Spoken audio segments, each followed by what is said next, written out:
Kalau pemindahan ibu kota misalnya, saya mau memindahkan ibu kota dari Jakarta ke Surabaya, Makassar misalnya. Makassar. Ya Sudah kan? ada kotanya. Ya, Cuma itu pemindahan pindah ibu doang. kota. Oh. Kalau pembangunan Betul, ibu betul, kota betul. itu bikin baru. from scratch, From dari scratch. tanah kosong. Saya lebih percaya yang ketiga itu tadi, bahwa model bisnis yang ditawarkan sama IKN itu memang tidak menarik. Apa yang mau yang diharapkan dari investasi di sana? Saya dikasih hak guna 150 tahun, tapi kemudian tidak ada profit yang bisa saya dapatkan, ya ngapain gitu. Tapi ini Jadi kalau kita lihat memang undang-undangnya itu dari awal sudah cacat, dan cacatnya itu sudah sangat diprediksi karena naskah akademiknya juga itu kualitasnya tidak lebih baik daripada skripsi S1.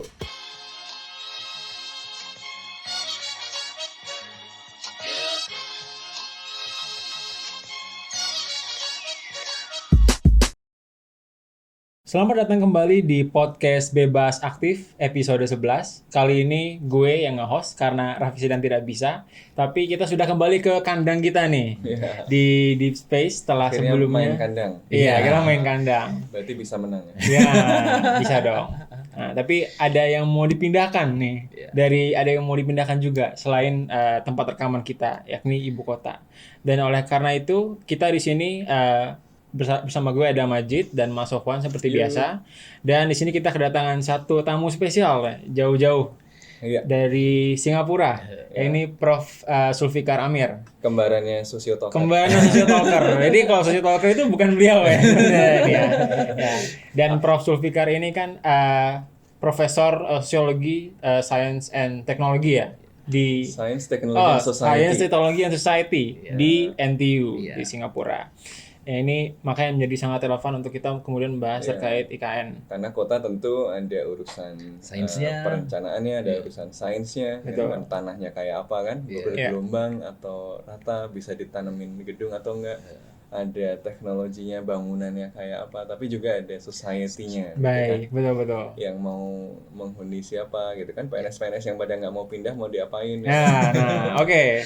Sebelum Dan masuk, seterusnya. gimana? Prof Zulfikar, bagaimana kabarnya? Alhamdulillah baik, terima kasih sudah diundang. Bebas aktif dan merdeka. Betul, bebas aktif dan merdeka. Bagus tuh gambarnya. Ya. Sebelum kita mulai, jangan lupa untuk follow semua sosial media kita di Instagram, Twitter, dan juga TikTok. Juga di YouTube ya tentunya, di mana kita sekarang udah terus update konten kita setiap minggu di YouTube. Oke, sekarang kita kembali ke pokok bahasan kita nih terkait IKN. Nah, jadi kan IKN ini kan baru-baru ini ramai lagi ya, karena ada beberapa kejadian gitu kan yang terus headline. Nggak cuma satu kejadian nih, ada yang konser, ada yang investasi baru gitu kan, ada juga yang kemudian bikin lagu di sana gitu, buat kampanye PR atau gimana itu, gue kurang tahu. Tapi sebenarnya kan kalau kita runut, sebenarnya pembuatan IKN ini kan udah jauh ke belakangnya sebenarnya, bukan baru hari ini. Meskipun kita kelihatannya dikebut di 1 tahun terakhir Jokowi gitu kan. Kira-kira kalau kita bisa runut sejarah singkatnya dulu seperti gimana ya, Jit? Ya, jadi sebenarnya kan wacana untuk pemindahan ibu kota dari Jakarta itu kan sudah sejak zaman Bung Karno ya, kan sudah dibilang kita mencari ibu kota yang baru. Dulu sempat dibilang Palangkaraya begitu kan. Kemudian juga di zaman Pak Harto sempat disiapkan juga Jonggol yang sekarang jadi tempat real estate gitu. Kemudian juga setelah reformasi karena krisis mungkin jadi tidak terlalu diperbincangkan, tapi sempat dulu terdengar juga di zaman Pak SBY pas jadi presiden. Sekarang zaman Jokowi baru kemudian dieksekusi begitu ya. Tapi yang menariknya adalah bukan karena eksekusinya, justru proses eksekusinya itu yang terlihat kesannya seperti agak buru-buru ya kan, agak seperti mencari momentum begitu kan, atau menciptakan momentum malah begitu kan.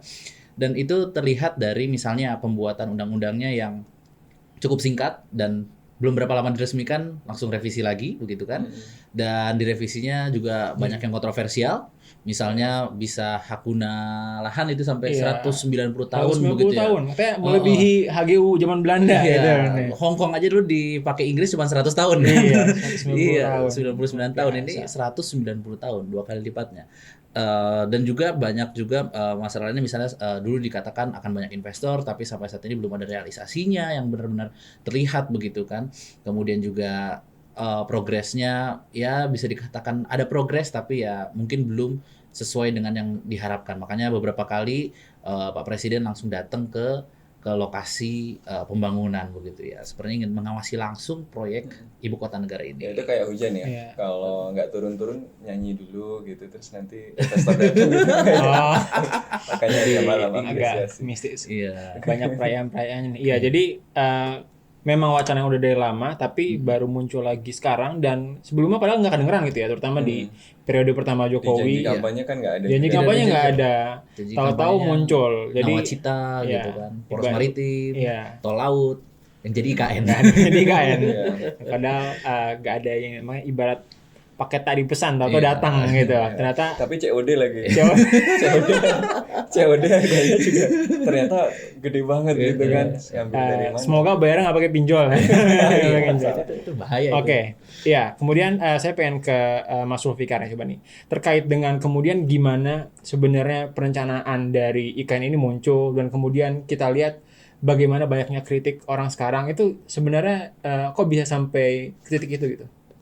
Oke, terima kasih. Jadi IKN ini menurut saya sangat menarik untuk dibahas dan karena saya seorang sosiolog, jadi akan menarik untuk dilihat dari kacamata sosiologis ya. Khususnya urban sosiologi sama political sociology gitu. Dan kalau kita lihat dari perspektif ini, apa yang dilakukan oleh pemerintahan Jokowi untuk memindahkan ibu kota dari Jakarta ke Nusantara. Pasir Penajam gitu ya, Iya. yang akan disebut sebagai Nusantara ini, itu adalah hal yang sebenarnya cukup lumrah. Betul. Artinya Setuju. ini adalah bagian dari transformasi sosial, budaya, politik yang dilakukan oleh Indonesia sebagai bagian dari upaya untuk melakukan pembangunan secara terus-menerus kan. Dan Indonesia bukan satu-satunya negara yang sedang membangun ibu kota atau pernah membangun ibu kota baru, Betul. ya kan? Cukup banyak. yang lainnya. Lumayan banyak ya. Saat ini itu paling tidak ada beberapa proyek ibu kota, tetapi yang sudah sangat advance itu adalah Mesir. Iya. Mesir memindahkan ibu kota dari Kairo ke sebuah kota 50 km dari inti Kairo yang mereka belum kasih nama. Dan biayanya itu lebih besar daripada biaya pembangunan IKN. Dan hampir 100% duitnya datang dari Beijing. Wow. Ya, 50 billion US dollar. Wow. Kalau IKN itu kan estimasinya 38 miliar US dollar. Ya. Sebenarnya lebih kecil gitu. Jadi sebenarnya proyeknya ini oke lah proyek Kalau secara Understandable relatif, gitu. Komparatif. ya sangat lumrah, tapi dalam skala juga sebenarnya bisa masuk kategori skala menengah kecil gitu. Ukuran menengah Oh, kecil. jadi menengah Luar kecil. biasa. Untuk sebuah Berarti ibu kota ambisinya negara tidak yang baru. begitu besar ya? Oh iya. Bandingin sama proyek-proyek urban yang dilakukan oleh negara-negara Teluk ya. Dari nggak ada pulau jadi Abu ada pulau Dhabi, gitu ya. Dubai, itu kan mereka bikin kota baru. Benar. Belum lagi bicara Saudi Arabia, proyek NEOM. Ya. Oh itu. Tahu nggak Kota berapa lurus. Sama Iya. kota kubus satu lagi. Tahu nggak berapa biayanya? Berapa tuh? 1.000 miliar US dollar. Wow. 1.000 miliar. Berapa tuh? Ya. 1.000 miliar. Kita IKN itu 38. 38. Itu recehan ya. Recehan. Itu gila gitu. Kalau Receh gitu. kalau buat Arab Saudi ya recehan gitu ya. Iya. Ya, kebanyakan uang kalau mereka. Nah, Tapi justru dengan melihat fakta bahwa negara-negara lain itu juga sedang melakukan proyek skala besar, ini menjadi membawa implikasi ke proyek IKN. Karena akhirnya IKN harus Bersaing. berkompetisi dengan negara-negara lain untuk mendapatkan investasi. oh, iya. Kalau proyeknya dianggap tidak menarik, tidak ada yang bisa dijual, potensi masa depan, prospeknya juga kurang cerah gitu, akan sangat sulit untuk menarik investor untuk masuk. Apalagi ketika Pak Jokowi sudah berkunjung ke berbagai negara, termasuk negara-negara Timur Tengah, dan mereka sendiri ya cuma menganggap ini bagus, tapi tidak ada realisasinya kan dalam lip sync hal aja gitu ya. tidak Lip sync, ada lip service. iya Hasilnya jadi masjid di Solo itu. oh itu uang receh itu Oh, itu receh, itu baru receh. uang receh itu iya itu paling bunga dari deposito berapa seperberapa gitu kan. Tapi oke, kembali ke proyek IKN ini gitu ya. Jadi sebenarnya saya melihat IKN ini itu sebagai sebuah proyek dalam dua kategori. Dia sebagai urban project ya, yang artinya butuh dimensi teknokratis yang sangat kuat. Ya, yang kedua dia adalah political project. Oke. Ya. Iya. Political project dalam arti di situ ada kepentingan, ada relasi kuasa, ya kan, ada dominasi, dan ada proses-proses politik untuk mendukung pembangunan Nusantara ini. Tapi kalau dilihat dari tulisan Mas Zulfikar yang baru nih kan, Ya. yang, mungkin teman-teman bisa nanti akses dari websitenya LSI itu ada The Making of Authoritarian City gitu kan, Ya. Scrutinizing Nusantara. Ya makanya tadi Iya. juga langsung kepikiran adalah ada si Arab Saudi, terus Mesir, terus yang gue ingat juga dalam waktu dekat ini kan kemarin Myanmar gitu. Kayaknya ada kesamaannya tuh. Mesir, Arab Saudi, Myanmar. Dari sistem Jangan-jangan Jangan. ya janganlah gitu ya. Jangan. Enggak, tapi memang di mana-mana namanya kota itu adalah manifestasi dari sistem politik. Bagi ibu kota ini kan ya. Dalam teori-teori urban sociologis itu ruang adalah tempat di mana kepentingan politik itu saling berkontestasi. Dan kota itu terbentuk dari kontestasi-kontestasi politik. Mulai dari kontestasi yang bersifat mikro, misalnya Satpol PP sama PKL, itu kan politis banget. Sampai yang paling atas kan. Ojek pangkalan sama ojol gitu. Betul. Sampai yang ruang paling atas di mana pemimpin kota itu harus berkontestasi dengan berbagai kelompok politik di dalam kota untuk menentukan berapa budget untuk ini, lalu kemudian membangun apa untuk ini, untuk siapa dan sebagainya gitu. Jadi ruang urban adalah ruang politik, ya kan? Dan kemenangan ruang urban itu mewakili kemenangan orang yang menguasai perkotaan. Jadi urban dan politik ini kayak dua aspek yang bersaing atau bagaimana tadi? Berkelindan. Iya. Oke. Dan saya melihat ini adalah sebuah karakter yang sangat konsisten di dalam perjalanan politik Pak Jokowi. Oke. Gitu. Iya. Jadi kalau kita lihat memang sejarah rencana pembangunan ibu kota baru, ya, saya menggunakan istilah pembangunan sebagai sesuatu yang berbeda dari pemindahan ibu kota. Kenapa tuh bedanya tuh? Kalau pemindahan ibu kota, misalnya saya mau memindahkan ibu kota dari Jakarta ke Surabaya, Makassar misalnya. Makassar. Ya, Sudah ada kotanya. Ya, Cuma itu pemindahan pindah ibu doang. kota. Kalau pembangunan ibu kota itu bikin baru. from scratch, From dari scratch. tanah kosong. Pembangunan. Betul. Dari apa namanya saldo nol gitu. Saya mau menanyakan tadi yang konsisten dengan apa yang dilakukan Jokowi sebelumnya gitu. Soalnya kalau kita lihat kan Jokowi di Solo misalnya betul bahwa dia misalnya sukses untuk menjadi wali kota gitu. Tapi kan dia tidak membangun tidak ada satu proyek pembangunan yang besar yang massal gitu yang kemudian dijadikan ikon kan. Ya, menata ulang aja gitu kan. Kan yang sering dijual kalau Jokowi itu justru bagaimana misalnya penggusuran dilakukan setelah ngomong berhari-hari dengan masyarakat gitu kan. Humanis gitu kan. Bukan kemudian bangunannya yang penting tetapi bagaimana dia meyakinkan orang. Nah, gitu. Sementara malah itu nggak kelihatan di Pak Jokowi memang adalah seorang pemimpin politik yang mungkin basis intelektualitasnya itu tidak terlalu kuat ya. Dan ini bukan berarti merendahkan. Tetapi memang ya karakter beliau begitu gitu. Ya kan? Gak semua orang karakternya sama. Benar, kan? ya kan? Dan itu punya implikasi terhadap apa yang dianggap sebagai kemajuan gitu. Ya kan, buat dia kemajuan adalah sesuatu yang bersifat fisik, karena dia nggak mampu melihat beyond the physical, beyond the material, which is the system, ya kan. Jadi makanya dari awal infrastruktur. Tapi bukan itu yang menurut saya yang jadi pokok isu di sini. Jadi kalau kita lihat sejarah ide pemindahan dan pembangunan ibu kota baru itu sudah ada sejak zaman Soekarno. Betul. Lalu kemudian Pak Soeharto itu sudah maju selangkah dengan sudah mendapatkan lahan dan mencoba dan mencoba memindahkan gitu, tapi kemudian terhambat oleh Krismon. Ya kan, lalu kemudian zamannya Pak SBY itu dibuka lagi filenya, tapi ya seperti apa yang terjadi di zamannya Pak SBY. Ya dipikir-pikir terus. Ya, banyak yang mandek. tapi ada benarnya juga gitu. Tidak dilakukan saat itu bukan karena dia tidak mampu, tetapi juga tidak layak. Iya kan? Kenapa tidak layak? Oke, saya kasih tahu ya. Dulu Mas Sofan dia di Jepang berapa lama? 5 tahun. 5 tahun. Ibu kotanya Jepang itu adalah Tokyo. Tokyo itu berapa penduduknya? 22 juta, 32 juta. 20-an juta. Jepang itu sudah merencanakan memindahkan ibu kota mereka. Jadi Jepang itu pernah memikirkan untuk memindahkan ibu kota dari Tokyo ke Ibaraki, sekitar 70 km dari Tokyo.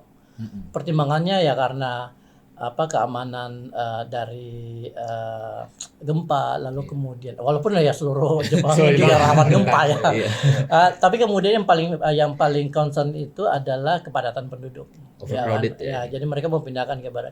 Mereka udah hitung tuh semua tuh biayanya dan sebagainya. Dan kita tahu Jepang adalah negara terkaya di dunia nomor 2. Pada saat itu. Iya, ya kan pada saat itu. Dan akhirnya mereka mengambil keputusan untuk membatalkan. Karena apa? Biayanya terlalu mahal dan tidak worth it. Jadi kalaupun ada niat dan itu justified, ketika di studi ternyata tidak layak, nggak apa-apa juga sebenarnya berhenti gitu ya. Nggak worth it. Itulah dia hitung benefit cost-nya kan. Cost-nya sekian, benefitnya cuma sekian. Udahlah tetap di Tokyo aja. Mungkin kita akan nambah misalnya Shinkansen kemana, ya kan, bangun perumahan yang lebih luas di sebelah mana gitu.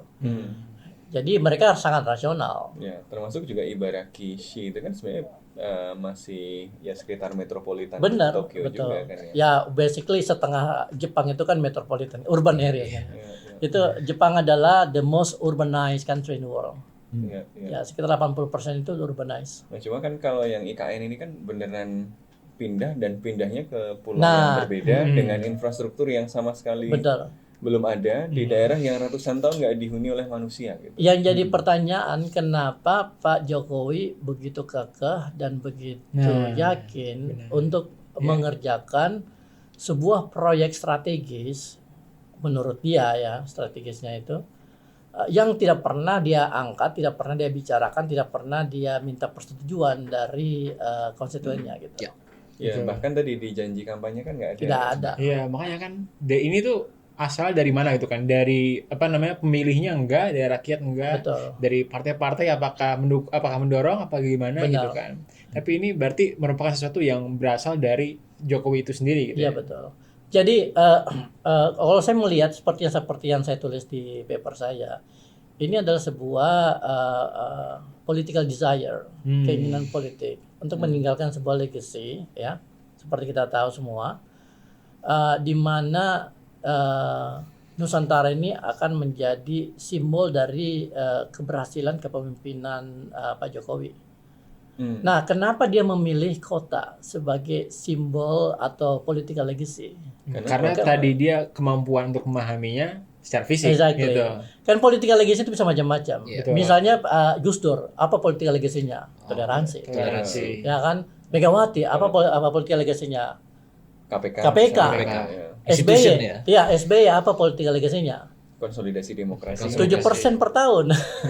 That's a political legacy, ya kan? Economic growth. Ya kan, walaupun kemudian menurun kan. Kemudian tadi kan. Tapi itu karena komoditi boom. Exactly. Oh iya. Tapi maksudnya kalau SBY mungkin lebih ke bagaimana demokrasi kita relatif.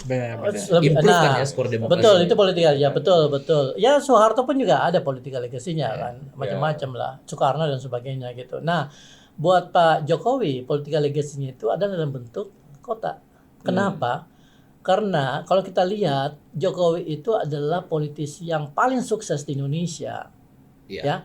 Kenapa saya bilang paling sukses? Karena cuma butuh kurang dari 10 tahun untuk dia mulai karir politik, dia masuk ke istana. Oh iya. Betul. Pemilu Solo 2 kali. 2015 dia masuk Jakarta. politik. 2005 dia masuk. Oh iya, Solo. Ya kan Solo, 2010 kepilih, 2012 Jakarta, 2014. Kurang dari 10 tahun. Tidak ada politisi yang mampu melakukan The itu di legend, Indonesia. the legend. Ya kan? Dan buat dia prestasi ini harus Konsolidasikan. harus dijadikan monumen. Iya, bahkan Soekarno saja harus masuk penjara dulu. Harus gitu jadi kan, monumen. Dari tahun 20-an baru Ya. jadi presiden. Dan tanpa buat dewan. dia monumen itu adalah kota adalah monumen yang paling Permanen gitu ya. signifikan buat dia. Kenapa? Karena dia memulai karir politiknya di kota. Oh iya, Solo kota, Jakarta kota. Jadi dari kota dia belajar bahwa politik itu adalah basically ya bagaimana mengurus kota. Tapi Bagaimana mengurus masyarakat perkotaan, Oke. bagaimana kalau ya. itu dari political desire, kenapa dia tidak muncul dari awal gitu? Kenapa misalnya tidak di janji kampanye periode kedua itu muncul gitu? Kenapa munculnya di tengah-tengah? Ya nggak ada masalah menurut saya karena ya yang namanya wangsit itu bisa datang kapan saja gitu. Ya, kan ini bukan sesuatu yang butuh diketahui oleh publik iya, kan. kan? Publik tuh Pokoknya kalau gue udah ngerespon dapat negatif, kekuasaan yang kedua kali, ya udah. Jalan. Ini kesempatan. Iya. Wah, Nggak perlu langsung aja. diomongin dulu. Nggak perlu gitu ya. diomongin Oke, gitu. oke. Kalau diomongin ntar nggak kepilih. Nah, kemudian kembali ke persoalan teknokratik ini ya. Dan tadi mungkin tulisan Mas Lufikar juga tentang The Making of Authoritarian City. Ketika ini menjadi suatu political desire yang bisa dikejar oleh Jokowi sesuka hati dia gitu Iya. kan. Maksudnya kan nggak ada yang benar-benar menghalangi. Iya. Kemudian kenapa dalam perencanaannya itu yang terefleksikan kayaknya kurang ideal gitu kan. Justru Ya. banyak yang kita nilai tidak bagus dan justru malah Ya. Mas Lufikar membilangnya menjadi suatu proses yang otoritarian. Iya. Jadi oke, ini isu yang topik yang Obsesi menarik. dimaklumi, Ya. tapi eksekusi dipertanyakan. Nah, gitu. Jadi saya pribadi itu tidak anti IKN, oke, dan saya tidak Disclaimer penting. saya tidak anti pemindahan atau pembangunan ibu kota baru. Selama itu dilakukan dengan benar, dengan basis teknokrasi yang kuat, ya kan, dan dengan proses yang transparan dan demokratis. Oke. Ya kan, jadi sebenarnya kita bicara tentang proses di sini gitu. Iya. Jadi kalau misalnya Pak Jokowi bilang, oke kita pindah ibu kota, oke, I totally understand that. Kalau dia punya political desire ya untuk meninggalkan sebuah legacy atau peninggalan yang akan berlangsung lama gitu. Ya wajar aja setiap pemimpin yang menganggap dirinya berhasil itu tentu ingin meninggalkan sesuatu yang menjadi kenang-kenangan buat generasi ke depan kan. Ya. Tapi kemudian yang menjadi masalah adalah ketika political desire-nya ini begitu besar sehingga menafikan proses-proses yang bersifat rasional. Seperti Ya, seperti misalnya dalam menentukan lokasi IKN, lokasi ibu kota. Lalu kemudian prosesnya seperti apa, dibangunnya seperti apa, lalu kemudian bagaimana kita membangunnya, dan bagaimana kita mendapatkan persetujuan dari publik. Nah, itu nggak dilakukan, tidak pernah dibicarakan secara luas gitu. Jadi yang saya lihat Pak Jokowi ini itu sangat takut dengan proses demokratis, proses demokratis, sangat menghindari yang namanya diskusi dan debat. Karena dia takut kalah. Ini tidak cuma kelihatan di IKN kan, hampir semua. Oh iya, tapi isu, tapi khusus untuk IKN dia takut kalah. Dia takut argumennya itu mentah sehingga akhirnya orang-orang bilang nggak perlu pindah ibu kota. Apakah ini berkaitan juga sama misalkan kalau lihat dari track recordnya Pak Jokowi itu kan biasanya maju bukan dari pendukung partai yang awalnya itu kan nggak besar-besar amat. Di Jakarta waktu itu kan pendukung partainya kan PDI sama Gerindra, nggak mayoritas lah. Dulu paling kuat kan ada Fauzi Bowo yang didukung paling banyak partai. Kemudian di Presiden 2014 pertama juga sama, koalisinya relatif lebih kecil daripada koalisi Prabowo. Kemudian beliau bisa berhasil dalam mengkonsolidasikan kekuatan politiknya sehingga pas 2019 dia bisa mencapai kekuatan dominan di parlemen maupun juga dalam koalisi pencalonannya. Dan sekarang kita cuma punya 2 partai yang formally disebut oposisi cuma karena nggak ada jatah menterinya kan. Ya, ya sebenarnya itu kan bisa jadi basis dia kan untuk memenangkan debat dan wacana di publik bahwa kita perlu pindah ibu kota gitu, karena dia udah punya dukungan politik yang sangat kuat gitu di parlemen. Tapi justru itu yang dijadikan alat untuk menjauhi dan menghindari proses-proses demokratis. Selalu dapat garansi gitu kan. Iya kan? Coba kita lihat Undang-Undang IKN itu nomor berapa ya? 23 kalau nggak salah ya. Iya.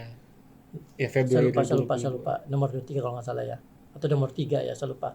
Adalah salah satu undang-undang yang nomor 3 malah. Nomor 3 ya. Undang-undang nomor 3. Ya, nomor 22. Undang-undang 3 nomor tahun 2022 itu adalah salah satu undang-undang yang tercepat diproses oleh DPR sepanjang sejarah DPR berdiri di Republik Indonesia.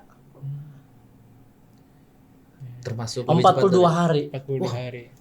42 hari langsung. Jadi Langsung cap. Ya. Dan bahkan prosesnya udah jalan sebelum itu ya. Oh iya, iya kan.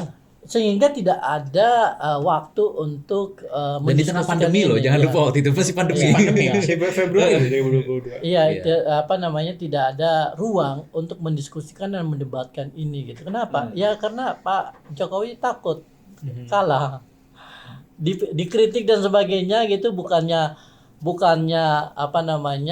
memberikan argumen yang lebih kuat, justru menggunakan kekuatan politik untuk mempercepat proses ini gitu. Akhirnya jadilah undang-undang yang sekarang akan sudah diubah, revisi lagi. Ya kan, dan kemungkinan besar akan diubah lagi gitu sesuai dengan kebutuhan proyek IKN gitu. Ya. Tapi ini Jadi kalau kita lihat memang undang-undangnya itu dari awal sudah cacat, dan cacatnya itu sudah sangat diprediksi karena naskah akademiknya juga itu kualitasnya tidak lebih baik daripada skripsi S1. Jangan lebih bagus skripsi saya. Tapi ini kan sebenarnya bukan pattern yang unik gitu ya dari proses pembuatan kebijakan sekarang kan. Omnibus Law itu kan juga relatif cepat dan macam-macam kemudian Minerba gitu ya. Kesehatan semuanya melalui proses yang cepat yang sebenarnya tadi paradoksal karena di DPR sebenarnya dia dominan gitu kan, tapi alih-alih membuat prosesnya jadi lama. Apakah ini misalnya sebenarnya menunjukkan alam pikir dari presiden dan para pendukungnya yang memang tadi ya dia melihat pembangunan sebagai sesuatu yang prioritas dan melihat bahwa deliberasi demokrasi itu justru ancaman yang melambatkan sangat, gitu kan. Itu sangat jelas. Jadi memang visi politiknya adalah bahwa pemerintahan itu adalah membangun dan pembangunan itu nggak boleh dihambat oleh proses demokratik gitu ya. Nah, apa konsekuensi dari proses yang dipilih oleh Pak Jokowi dalam membangun IKN? Apa konsekuensinya? Ya kalau tidak direncanakan dengan baik, tidak diuji dengan baik, ya rencananya pasti ya tidak direncanakan dengan baik kan pasti ada sesuatu gitu. Yang tidak sesuai hasilnya gitu. Sebaik-baiknya rencana top down kalau nggak ngelibatin yang di lapangan atau nggak ngelihat realita ya pasti banyak mentahnya juga gitu. Jadi saya ngelihat ada 2 implikasi atau konsekuensi dari proses yang sangat tergesa-gesa dan sangat undemokratik ini gitu. Pertama dari proses teknokrasi di mana akhirnya perancangan dan pelaksanaan IKN ini itu bersifat top down ya. Ya jadi ada 2 konsekuensi dari proses undemokratik yang dipilih sama Pak Jokowi ini gitu. Pertama terhadap teknokrasi di mana perancangan dan pelaksanaan pembangunan IKN ini itu bersifat sangat top down dan tergesa-gesa, ya kan. Tapi di sisi lain juga ada konsekuensi politik, ya kan.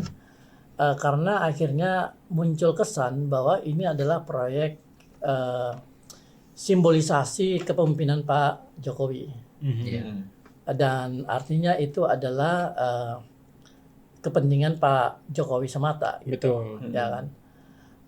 Dan ini adalah proyek milik Pak Jokowi, bukan milik orang lain, gitu. Bukan milik siapa-siapa, bukan milik bersama, ya kan? Dan karena itu, I the people jadi. betul. Jadi proyek ini adalah proyeknya Pak Jokowi semata, karena karena beliau lah yang ingin mengklaim sebagai peninggalan politik dia, gitu. Akhirnya apa? Orang lain dianggap tidak punya kontribusi. Jadi orang tidak merasa ini adalah proyek bersama. Ini orang tidak merasa bahwa ini adalah proyek nasional. Orang merasa bahwa ini bukan proyek kolektif gitu. Iya. Ini semata-mata proyeknya Pak Jokowi. Ya kan? Bahkan termasuk di intrapartainya kan waktu itu sempat Exactly. ada. Nah, karena itu ketika Pak Jokowi akan berakhir masa kepemimpinannya, ya kan? Semua legasi ini akan berakhir seperti masa jabatan beliau gitu. Karena dianggap sebagai semata-mata kepentingan Pak Jokowi, bukan kepentingan nasional. Dan mungkin itu ada di dalam kepala Pak Jokowi sendiri juga gitu ya, makanya sempat ada spekulasi kalau begitu harus dilanjutkan jadi 3 periode. Exactly, nah itu dia. Jadi akhirnya Atau pemilunya ditunda. akhirnya dia menjadi khawatir dan takut bahwa wah ini legasi saya tidak akan tidak diteruskan gitu. Ya kan, Jadi personalisasi karena dia sudah project. karena proyek ini sudah di frame sedemikian rupa sebagai political legacy dari Pak Jokowi. Bukan political legacy dari Indonesia bangsa keseluruhan. Indonesia gitu loh. Ya kan, jadi bukan proyek kolektif. Ya kan, bukan milik bangsa Indonesia gitu kan. Dan dan ini tercermin dari bagaimana Pak Jokowi itu yang basically menentukan semuanya, lokasinya, desain istananya dan sebagainya gitu kan. Jadi ada proses personifikasi. Exact. Nah, itu dia. Betul. Dan proyek ini. Jadi melawan ini adalah melawan Jokowi gitu. Betul. Dan ketika pengaruh dan power Pak Jokowi itu sebentar lagi berakhir, ya kan? Ya kemungkinan besar upaya untuk melanjutkan ini juga akan terdampak oleh proses perubahan rejim politik gitu kan. Benar. Ya kan, makanya dia khawatir kalau misalnya terjadi perubahan rejim politik, legasinya tidak akan jadi gitu. Ya karena memang dalam prosesnya juga dia nggak berusaha melakukan deliberasi. Kalau ini tuh kepentingan bersama gitu lah, atau gimana. Betul. Ini ya udah cuman emang impiannya Jokowi dan legasi dia gitu. Jadi ini adalah kesalahan proses politik yang diambil oleh Pak Jokowi. Dan kemudian ya ini diperparah oleh kelompok-kelompok pendukung Pak Jokowi yang membelah masyarakat menjadi pro IKN dan anti IKN gitu, ya kan? Padahal sebenarnya kritik-kritiknya banyak yang bukan mempersoalkan soal pindah ibu kota atau membangun ibu kota, tetapi lebih kepada prosesnya seperti apa gitu. Nah, begitu. Ya kan, bagaimana supaya prosesnya itu lebih deliberatif lebih demokratis, sehingga ketika kota ini benar-benar kita bangun dengan menggunakan uang APBN, which is dari pajak yang dibayar oleh rakyat, ya kan, dia benar-benar menjadi kota yang ideal untuk semua warga Indonesia. Ya, dan sebenarnya menarik karena di dalam kajian akademiknya, itu kan justru kota ini harus dibuat ada prakondisinya, kata kajian akademiknya. Di kajian akademik Beppenas disebut bahwa prakondisinya adalah sistem pemerintahan yang efektif dan efisiennya dulu, sehingga proyek ini dan di situ ada juga soal partisipasi publik gitu ya, dan seterusnya. Jadi analisis akademik itu bicara soal partisipasi publik, bicara soal pemerintahan yang efektif dan efisien gitu ya. Tapi ya prakteknya tidak merefleksikan hal tersebut. Jadinya mufakat tanpa musyawarah. Beda kajian, beda realisasi. Cuma kalau menurut gue masih ada lagi selain 2 tadi ya. Cost yang pertama adalah pembuatan kebijakannya jadi top down tadi yang disebutkan. Kedua adalah personifikasinya program tersebut secara politis kepada Pak Jokowi. Tapi kemudian ada konsekuensi administratif ya dan birokratik misalnya. Bagaimana karena keputusan tadi top down, ini kalau keputusan top down tetapi dia kuat secara administratif dan birokratik, struktur birokrasi yang lain itu kan akan efektif mendukung Betul. itu. Problemnya adalah dia top down tapi yang down itu juga kaget gitu, jadi down beneran gitu. Jadi misalnya ASN yang mau pindah gitu kan, itu kan kaget. Kemudian Betul. birokrasi pendanaannya gitu ya, misalnya sekarang ini gerundelan dari teman-teman dari banyak KL itu kan karena keinginan untuk menyukseskan program yang dipersonifikasi sebagai simbol kesuksesan Bapak Presiden tadi, kemudian semua anggaran disedot ke sana, gitu kan? Yang anggaran sana sini banyak yang dikurangi. dipotong. Sebenarnya gitu ya. bukan disedot, tetapi diprioritaskan. Karena memang sudah dialokasikan di dalam APBN. Gitu. Kayaknya banyak info di KL nih. Jadi ada banyak pembicaraan gitu. Kalau kita nonton kalau di media sosial kan yang ababil-ababil itu kan sering cerita-cerita diskusi di internal KL sendiri gitu. Jadi kalaupun dia top down, seharusnya birokrasinya siap mengeksekusi top down ini kan. Ini kayaknya birokrasinya aja ogah-ogahan. Itu misalnya obrolan para PNS adalah gimana caranya biar mereka bisa mutasi, biar nggak perlu untuk dipindah di IKN. Iya, saya ketemu orang di kementerian gitu ya. Oh ya untung nanti saya 2024 udah pensiun gitu, nggak ikut pindah. Jadi Jadi bahkan struktur negara yang seharusnya merefleksikan, kalaupun ini kebijakannya top down, harusnya kan si mesin ini juga siap. Tapi bahkan di dalam mesin itu nggak jalan. Gitu. Itu indikasi kegagalan suatu kebijakan untuk diterima bahkan oleh aparatur negara sendiri gitu kan. Artinya ada semacam bentuk istilahnya itu ya, mutiny gitu ya, terhadap kebijakan yang langsung dibuat dari atas gitu. Tapi hal yang lebih menarik untuk dicermati terkait sama tulisan saya The Making of an Authoritarian City itu adalah bahwa Pak Jokowi memilih sebuah model organisasi yang akan menjalankan pembangunan IKN dan menjadi regulator dari IKN itu dalam bentuk model otorita. Kayak di Batam. Betul. Otorita sama otoriter itu emang agak dekat. Nah, exactly. Ini sebenarnya menjadi concern saya gitu karena begini, otorita itu bukanlah model yang baru. Jadi it is not invented by Jokowi's administration. Sudah ada sebelumnya kan. Yang tentu yang terkenal itu adalah otorita Batam yang dipimpin oleh Pak Habibie.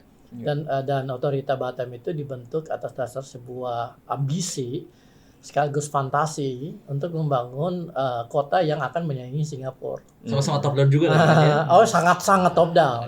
Itu sangat top down.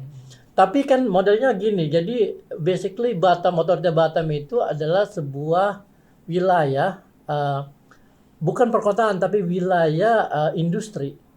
Jadi semacam industrial estate sebenarnya, yang kemudian dilengkapi oleh pelabuhan.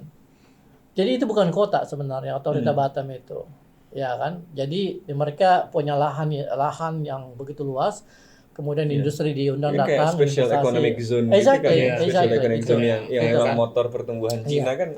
SEZ benar sebenarnya. Kemudian ada otorita yang mengatur dam-dam dan sebagainya gitu ya.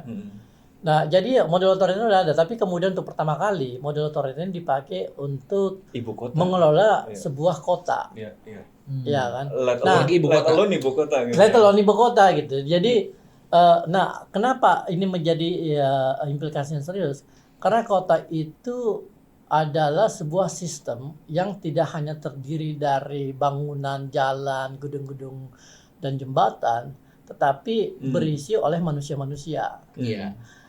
City is a community, ya kan? Jadi kota itu lahir, tumbuh dan berkembang itu karena orang-orang yang tinggal di dalam, bukan karena ada bangunan, ada mall dan sebagainya gitu. Anda bisa membangun bangunan-bangunan dan jalan raya itu, tapi belum tentu jadi kota. Karena ada banyak pelajaran juga kan di banyak negara yang akhirnya jadi ghost town. Exactly. Nah, itu nanti bisa kita bicarakan lebih detail lagi. Ada beberapa bahan ya. Tapi model otorita ini menurut saya adalah keputusan yang sangat fatal dalam hal pengelolaan. Mungkin pada saat pembangunan IKN perlu ada semacam badan atau agensi gitu ya yang bertanggung jawab terhadap pembangunan seluruh kota. Tapi ketika ini dikelola ya kan, kota itu kan jauh lebih dinamis, akan jauh lebih hidup ketika masyarakat itu dilibatkan di dalam proses pengelolaannya gitu. Iya. Tapi bukankah memang justru konsisten dengan outlook Pak Jokowi tadi? Exactly, melihat makanya bahwa itu ya. pembangunan itu tadi fisik ya, kemudian proses demokratik dianggap sebagai sesuatu yang menghambat gitu ya. Otorita ada Exactly. sistem politik yang ideal gitu. Betul. Menurut mungkin dalam outlook seperti itu gitu. Jadi saya kira mungkin tidak terlalu apa istilahnya ya, bahasa Indonesia itu far-fetched itu ya, tidak terlalu jauh, nggak ada rumah ya mengada-ngada lah untuk mengatakan bahwa pilihan otorita itu diambil oleh Pak Jokowi mungkin karena trauma dengan Pilgub 2017. Gitu.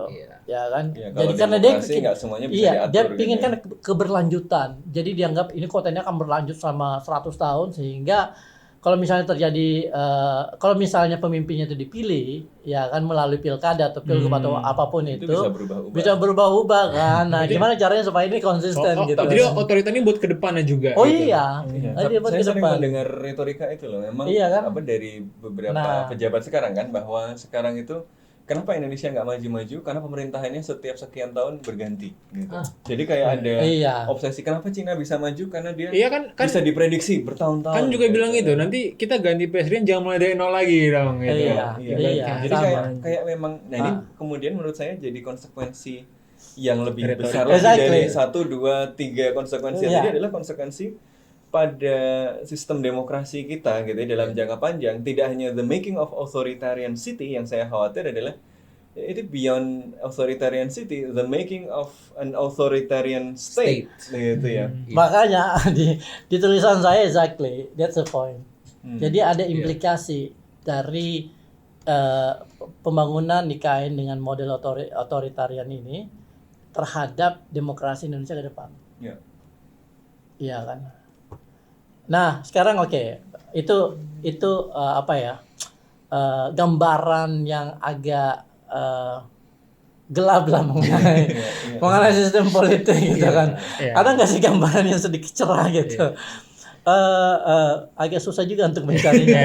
Nah, sekarang gini. Tapi selalu ada silver lining. Oh iya. Nah, gini. Sekarang yang jadi pertanyaan, kira-kira IKN Nusantara ini akan berakhir seperti apa gitu. Mungkin itu jadi pertanyaan. Senarionya nih kan optimis, realistis sama pesimis. Kalau gitu. dilihat dari pembangunan ibu kota di banyak negara lain, kira-kira ada model nggak? Misalnya ada trajektori, ini yang berhasil, ini yang nggak berhasil. Putrajaya misalnya berhasil jadi pusat pemerintahan, tapi orang masih di Kuala Lumpur gitu kan, kebanyakan. Naypyidaw, Ghost Town. Tapi Naypyidaw jadi Ghost Town gitu. Nah, ada saya pernah menulis di media Indonesia tentang 4 skenario dari IKN gitu ya. Jadi skenario pertama itu yang paling optimis lah ya, bahwa IKN Nusantara ini akan menjadi sebuah kota yang sangat ideal, cantik, berwibawa, elegan, berkelanjutan dan sebagainya. Ini skenario yang saya sebut sebagai a fulfilled dream, ya kan. Jadi pokoknya menjadi kebanggaan orang Indonesia lah, ya kan. Oh, pindah ke Nusantara, semua orang berlomba-lomba. Habis itu ditelepon, bangun, oi. A fulfilled dream, ya kan. Nah, yang kedua skenario itu adalah kota yang saya sebut sebagai a city of mediocre. Kota mediocre. Jadi tapi dia jadi gitu. Menjadi ibu kota berjalan, tapi tidak sesuai dengan ekspektasi dan ambisi gitu. Model yang seperti ini itu adalah Brasilia, Brazil.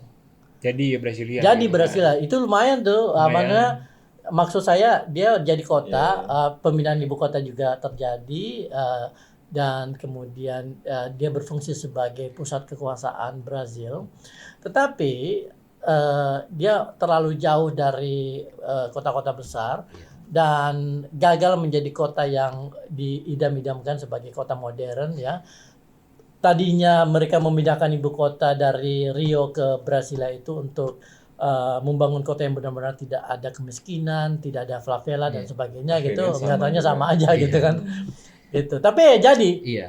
Dan itu pakai duit sendiri tuh.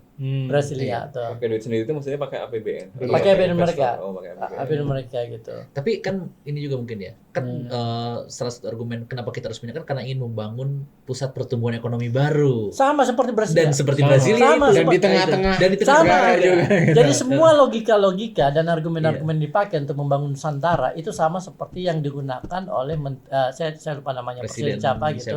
Yang bekas mayor juga. Iya. Ya kan memindahkan Brasilia. Dan Brasilia itu mirip-mirip Nusantara kan.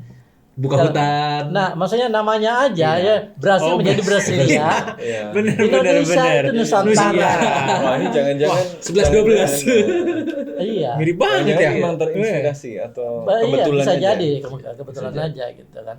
Jadi yang membangun itu adalah presiden yang awal karir itu wali kota dan dia adalah anggota Partai Awalnya wali Sosialis. kota. Dia punya perdana menteri juga nggak? Enggak. Kirain dia punya perdana menteri juga. Gitu. Iya. Nah, skenario yang ketiga ya seperti yang kita lihat di Myanmar, Naypyidaw, ghost town. Iya. Nah, kenapa Myanmar itu terjadi seperti itu?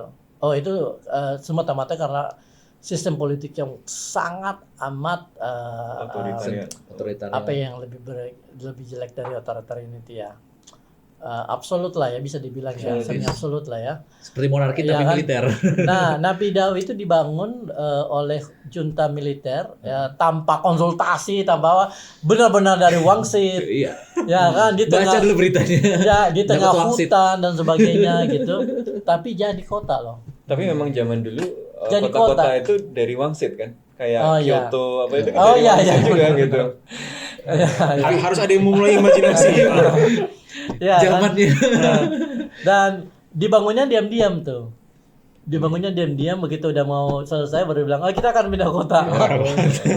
Terus aneh banget kan bentuknya kan. Ada jalan yang Lebarnya lebarnya itu iya itu ada 18 jalur Karena ya. buat perang juga. Dari kan. ujung ke ujung, tapi begitu di ujungnya jalan kayak gang gitu. itu yang jadi latar belakang waktu apa kudeta itu ya. Benar, Yang sampai benar. ada orang yang joget-joget lagu. Joget-joget. Apa? Iya kan? Iya kan. Iya, kayak Nah, di sana ada hotel bintang 5 seperti yang akan dibangun di Nusantara Nggak ya ada kan. tamunya. Tapi nggak ada tamu. Kecuali ntar KTT ASEAN mungkin baru ada tamunya. Nah, gitu. Nah, siapa yang bangun Naypyidaw? Tahu nggak? Siapa? Cina. Nah, duit dari sana.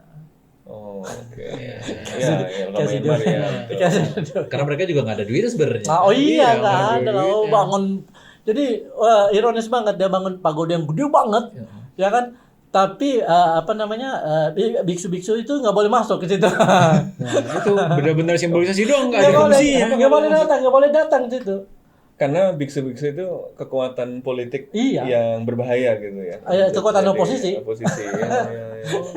Takut ketahuan ini ada yang bolong-bolong gitu. Kita datang ke sana itu ada jalan, ada apa namanya gedung, tapi nggak ada orang gitu. Yang ada itu tukang-tukang bersih. Benar. Ya. Berarti memang tadi kan unsur kotanya harus ada masyarakatnya, itu yang absen. Betul. Iya. Benar. Iya. Ya, terus Nah, Skenario ketiga tadi, skenario Skenario ketiga. ya. Itu Belum skenario- keempat. Boleh. itu skenario ketiga. Ya skenario keempat ya unfinished business. Jadi Nggak jadi iya, gitu ya. nggak jadi. Ya Berhenti tengah jalan gitu lah. berhenti tengah jalan ya mungkin karena faktor politik, faktor finansial, faktor alam, tiba-tiba terjadi sesuatu ya kan apa bumi marah kemudian terbuka tanahnya gitu ya kita wah Nggak ada yang muncul monster di apa namanya Kalimantan gitu kalian merusak hutan saya ya kan kita tahu tapi itu fantasi lah. Mungkin ya, tapi soalnya istananya kayak Zordon. Bentuk kayak Power Ranger. Nah gitu kan anyway Tapi dari 4 itu, mana Ya. yang paling mungkin? Kan ada skenario nih, tapi probabilitas yang Oke. paling dekat kemana? kan ada 3 kemungkinan, maksudnya ada 3 dimensi atau 3 aspek yang menentukan skenario mana yang akhirnya menjadi kenyataan gitu. Ya.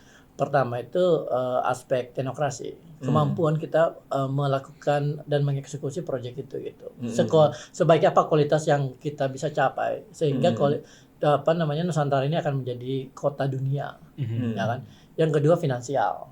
Oh, itu jelas. Ya itu jelas. Yang ketiga politik. Iya. Ya kan.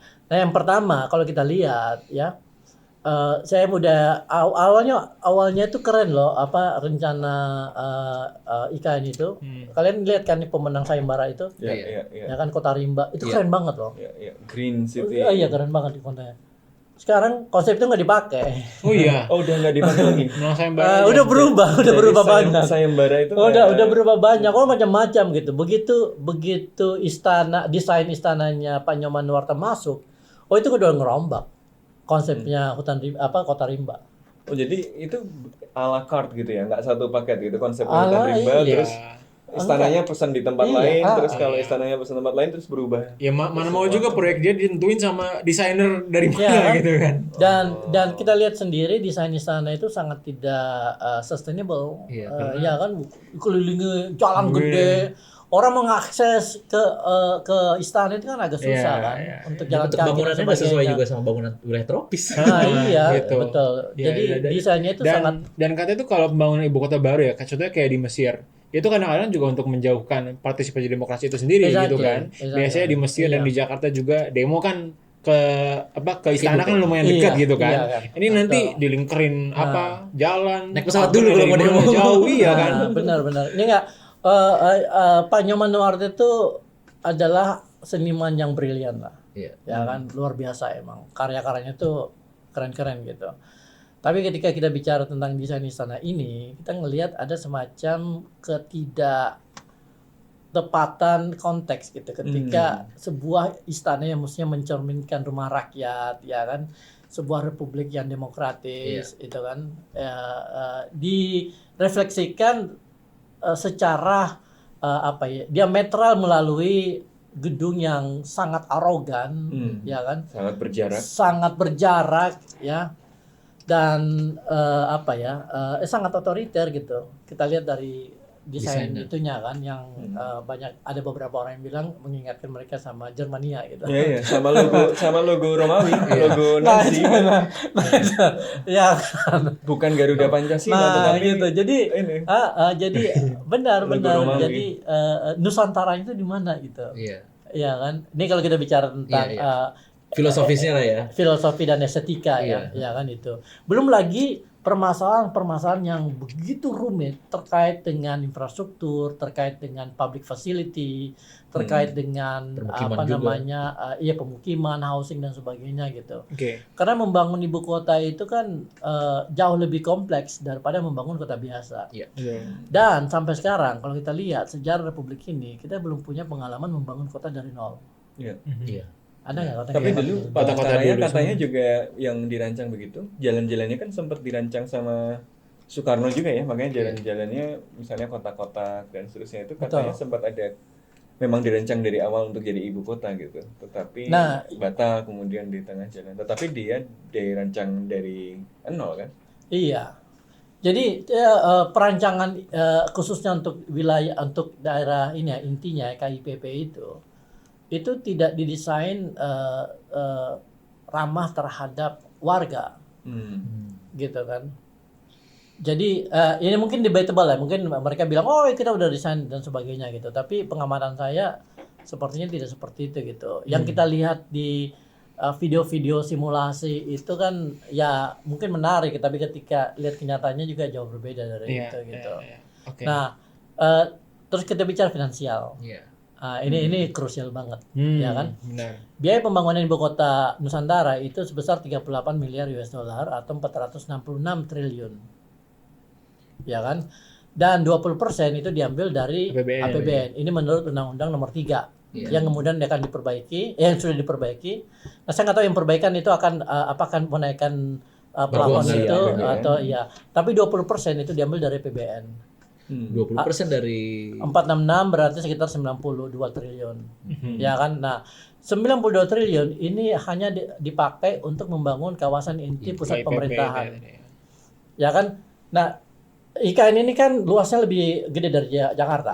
Ya kan? Nah, KIPP itu luasnya adalah Jakarta Pusat tambah Kuningan. Kecil. Ya. Nah, coba bayangin 90 triliun digelontorin di Jakarta Pusat dan Kuningan kira-kira jadi apa? Udah bisa bangun. Udah diberesin itu MRT tahap 2, tahap 3. Iya. Cukup nggak? Enggak cukup kayaknya sih. Enggak. Enggak juga sih ya. Ya. It's more expensive than that. Ya, Ya, tapi itu kan 20%. ya mungkin akan Rencananya. dinaikkan lagi kan. Tapi yang jadi masalah kan di luar KIPP ini kan butuh fasilitas penunjang yang luar biasa. benar. Apalagi kan buat Nah. untuk bahan bangunan ke sana aja biayanya. Iya. Oh iya. Dan air juga katanya harus datang kan Iya, dari tempat mereka kan minum. bikin Dam dam ya? ya dan sebagainya gitu. Nah, itu bagian dari APB. Itu termasuk 90. Iya. Memang 92 kan salah satu justifikasinya kenapa ini juga dijalankan ya karena ini nggak memberatkan APBN gitu, cuma 20% gitu. Kalau misalnya dibandingin sama yang lain kan mungkin ya akan 100% dinaikkan atau gimana. Iya. Kayak mungkin dinaikkan. Sementara nyari investor juga kan Nah, itu dia. nggak mudah gitu. Kenapa sampai sekarang tidak ada investor yang mau masuk? Terutama investor asing lagi. kalau Investor bisa asing. dibilang. Kalau Memang belum ada ya. Tapi Pak Bahlil Kan bilang kayak mau sudah. kayak dulu sudah. SoftBank yang tanda mundur, tangan gitu kan. MOU sama letter of intent itu udah 100-an lebih. Nah, Tapi kan letter of intent bukan buat eksekusi kan ya. Itu bukan akad itu. bukan akal. Belum akad. Masih niat. Iya, iya. Letter of intent. Iya.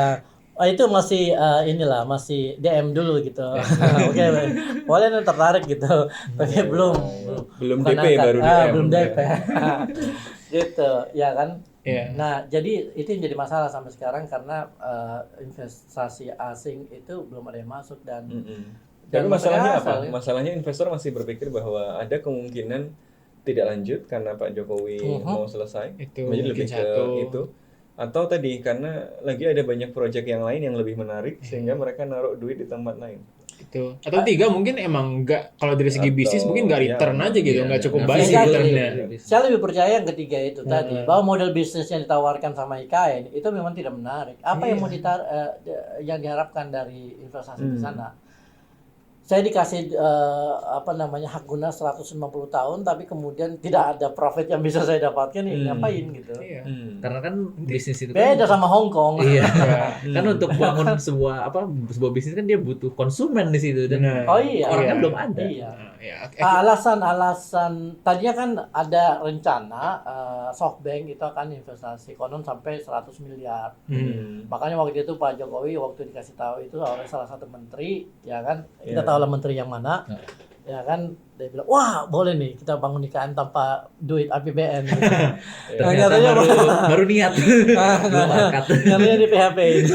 Kayaknya sering begitu ya. Kayaknya menterinya sering laporan bagus Pak gitu kan. ABS. Itu, Iya, ya. iya. Terus kemudian kan gimana sekarang akhirnya jadi berpaling ke Taipan dalam negeri gitu kan konglomeratnya. Kemarin itu ada 10 konglomerat besar Indonesia gitu yang kemudian mau membiayai, tapi kemudian HGU-nya jadi 190 tahun gitu kan. Nah, gue sih khawatir mungkin ini jadi kayak proyek-proyek lama gitu yang kemudian tanahnya sekedar punya dulu aja gitu. Tapi kemudian belum dibangun Contoh atau kayak belum Rempang jadi. itu kan Kayak Rempang kan udah dari dimiliki lama 20 tahun yang lalu baru dibangun sekarang. Nanti kan jadi KIPP doang yang lainnya gimana gitu kan. Dan gimana ketika seluruh kota dimiliki oleh swasta gitu kan. Ya, jadi apalagi ibu kota gitu. Iya, apalagi ibu kota. Iya. Jadi lagi-lagi politik ruang gitu ya yang kemudian tidak lagi jadi ruang publik tapi ya jadi dikuasai oleh Private. segelintir. Jadi ini public Orang-orang. space owned by private entities. Iya, karena nggak bisa dikerahin APBN semuanya dikerahin apa yang masih within Jokowi's reach gitu kan ya, Taipan di dalam negeri. Nah, saya nggak tahu yang terakhir itu kan mereka investasi untuk bangun hotel kalau nggak salah ya. Ah. Banyak pemukiman sih, itu kan Kalau pemukiman gini, jadi mereka tidak investasi, itu bukan investasi sebenarnya. kontrak. Mereka bangun. Oh, mereka bangun. Bangun ini nanti dibayar sama pemerintah. ntar dibeli sama termasuk, pemerintah. termasuk di dalam APBN itu. Oh, mereka bukan. Oh enggak, saya nggak tahu itu di luar mungkin. Nah, Karena kebanyakan Kayak saya di luar disuruh APBN nyicil. ya, berarti. karena pemukimannya kalau nggak salah di luar dari KIPP. Ya. Gitu. Oh. Saya yang pindah suruh nyicil, Mas. Tapi atas biaya. Mereka bangun pakai biaya sendiri, Biaya begitu sendiri. jadi nanti bayar sama pemerintah. Oh, oke. Ada istilahnya saya lupa, apa payment gitu saya lupa. Iya, iya, Security iya. apa gitu. Ya. Oh, Oke. jadi ada banyak model financing Iya, yang kemudian digunakan. Ya paling tidak kan kalau pakai model itu duit pemerintah tidak kepake sekarang gitu. Ya, bisa Penundaan gitu Ya ya. nanti pemerintah berikutnya Bisa diperpanjang. yang bingung suruh bayar. Iya, nah, kemudian mungkin sebagai pertanyaan terakhir kita kembali juga tadi ke yang sempat diangkat oleh Prof. Sulfikar gitu ya. Kemudian bagaimana proyek IKN ini akan berlanjut gitu kan. karena Jokowi udah tinggal 1 tahun lagi, dan kemudian kalau dari baca press kan kita lihat tadi ya misalnya udah ada 2 yang menyebutkan akan melanjutkan, satunya highlight prosesnya gitu, tapi kemudian heran kenapa dia sangat banyak ditanya terkait IKN gitu kan. Dan kemudian kalau dari sesi yang penting tadi kan udah dibicarakan terkait skenario-skenario ini. Tapi ketika berganti pemerintahan gitu, ketika berganti presiden, maka yang pertanyaan juga muncul adalah what can they do to make the project better gitu, iya kan? Gitu. Kalau siapapun yang jadi presiden 2024 itu pasti akan sakit kepala mikirin bagaimana melanjutkan IKN. Ya kan. Ya kalaupun mereka ketika budget 92 triliun dari APBN ini udah kepake semua, tapi kemudian masih ada kebutuhan-kebutuhan lain, bingung nih gimana cara ngelanjutin gitu. Ya. Karena kalau kan dilanjutin salah. Iya, APBN kita kan gagal sangat gitu. sangat ketat kan. Maksudnya tight banget kan bayar gaji PNS dan ASN, defisit ada batasnya. Belum lagi yang punya janji-janji makan siang gratis dan sebagainya gitu kan. Budgetnya dari mana ya? Dari APBN kan. Ya kan. Nah, sekarang gimana caranya menanggung pembiayaan pembangunan IKN? Belum lagi kemudian nanti kayak akan jadi sakit kepala tuh. Kalau misalnya jadi tanggal 17 Agustus 2024 harus sudah upacara. Indonesia sudah memiliki ibu kota baru yaitu Nusantara. Itu proses transisinya gila tuh. Ya kan di sana belum ada apa-apa, ya kan airnya masih macet, tidak ada mall, rumah sakit masih puskesmas dan sebagainya gitu. Pindah gitu kan. Nah, itu gimana proses pengelolaan pemerintahan pusat dengan fasilitas yang sangat minim gitu.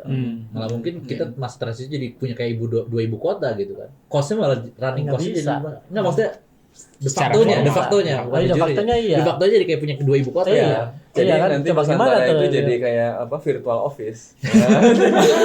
Jadi kayak virtual office aja. Tapi real office-nya tetap di sini gitu. Kayak jadi cukup pakai metaverse aja.